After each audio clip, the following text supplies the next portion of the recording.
Hi, my name is Faith. Good to see you again.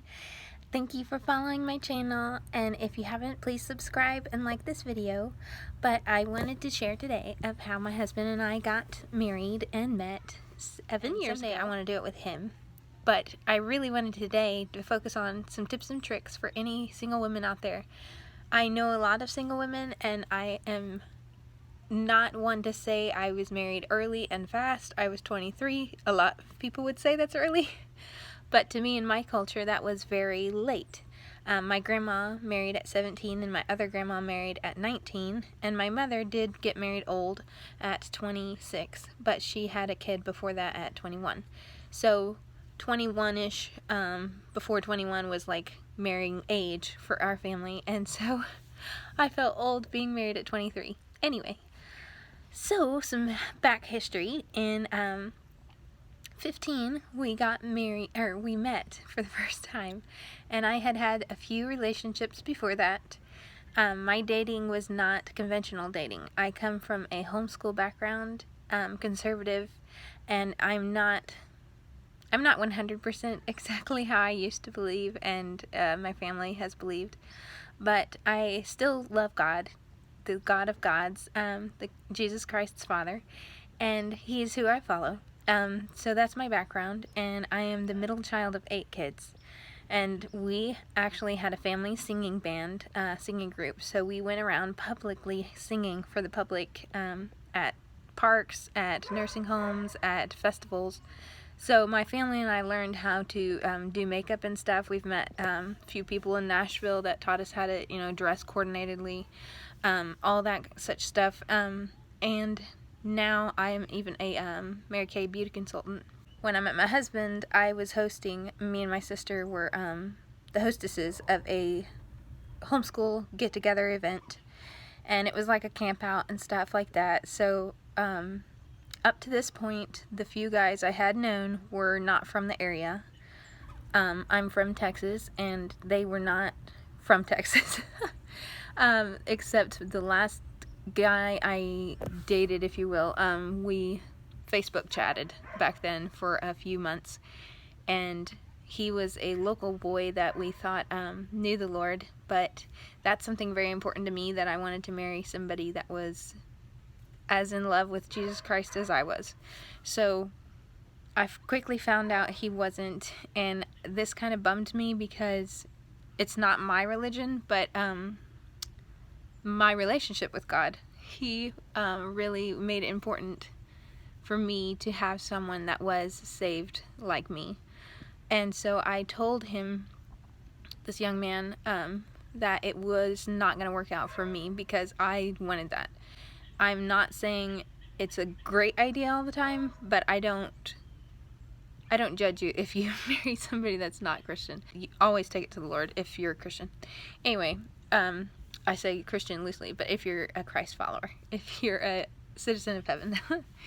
Anyway, so back to our story.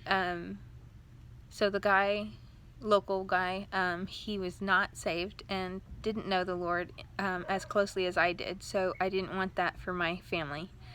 As somebody in my culture I grew up, the woman submits to the husband because that's what the Bible says, and I am still learning that, but the thing is, I still believe that because men require honor and respect, period, as men. That's just how they think. And they thrive on honor and respect. And so if you want your marriage to thrive, it's best to submit in that way. I'm not saying be a doormat at all. I am a very opinionated woman. You can ask my husband. Anyway, or see my channel. Anyway, but this guy was not Christian, so I knew I would have to submit to whoever I married. And so I had called it off, and then me and my Lord talk, or he gives me words in my mind, and so he had told me, like, you can't marry this guy, and so you have to call it off. And so I was like, man, I'm really upset, and I was truly impatient to be married, because like I said, I was 23 at the time, and my my goal, I guess, as a young lady since I was about 17, 16, was to be married and be a wife and mother. And so that really was like my last option, because like I said, I had some dates and relationships before that never really worked out. But this guy seemed to me my last option. And so when he was taken off the table, I was just like, fine, I'm going to be single for the rest of my life. I guess this is what God wants me to be. And so I kind of threw in the towel about the whole dating thing. And this was the advice my dad had given me years ago, was once you give up on being married, it will happen. And I didn't ever plan on that, because God and, you know, the energies or the universe or other guys, they know if you're throwing in the towel just to throw in the towel to get married. Like, I had tried it. Anyway, so it didn't work. But this time, I genuinely was like, I'm going to be single for the rest of my life, so I'll be a housekeeper for my parents, because my parents have a huge house, and I was like, they wanted to host missionaries and stuff at their home, and so I was like, okay, until I'm like 35 or something, or old maid, like I'll be the old maid that keeps this house. I had the event for homeschoolers coming up, and that was like in a week, and I was so bummed because that guy wasn't going to be able to come, because I just, you know, cut him off, like, told him I wasn't going to be your girl, so of course he wasn't going to show up, and I was kind of an emotional wreck, probably. And then my husband now arrived with his best friend and his brother, all the way from Virginia, because at that time I had, like I said, gone and met people from out of state, and so I was kind of giving up on local people and like asking further and further out people, contacts we knew, friends of friends. And that's where my husband's family's name came from. I almost didn't invite his family because his contact information, they had listed their ages, and he was young, and younger than I was even, and I was trying to get my older sister to marry off because she was 25, 26 at the time, and I knew she was sick and tired of being single. So I was trying to be matchmaker, and because I had, like I said, sworn off guys kind of myself, and then he arrived, and like I said, the Lord and I kind of talk, and he just kind of whispered, could you wait for somebody like this to me? And I was just like, I could do that, and God knew like how impatient, I guess you could call me, I was about being married and stuff, and he knew what I could handle and can't. And so within a week after meeting my husband, or a week after breaking up with the last guy, I met my now husband.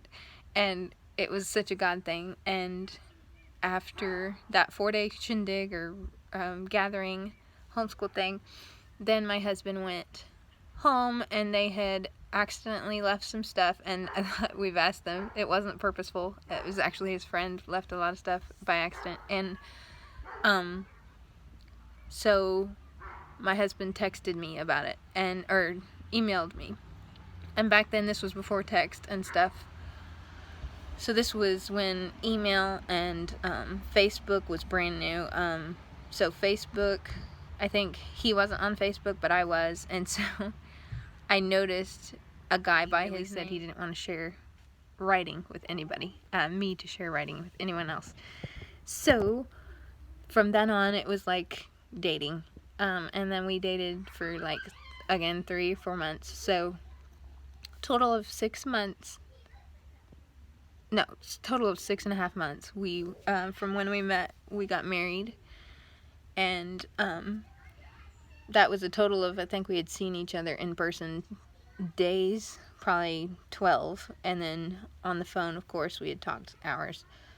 But anyway, that's kind of how we met and how we got together. And if you have any questions, more, let me know. And then, like I said, we've been married 7.5 years, and we've got 3 lovely, beautiful children.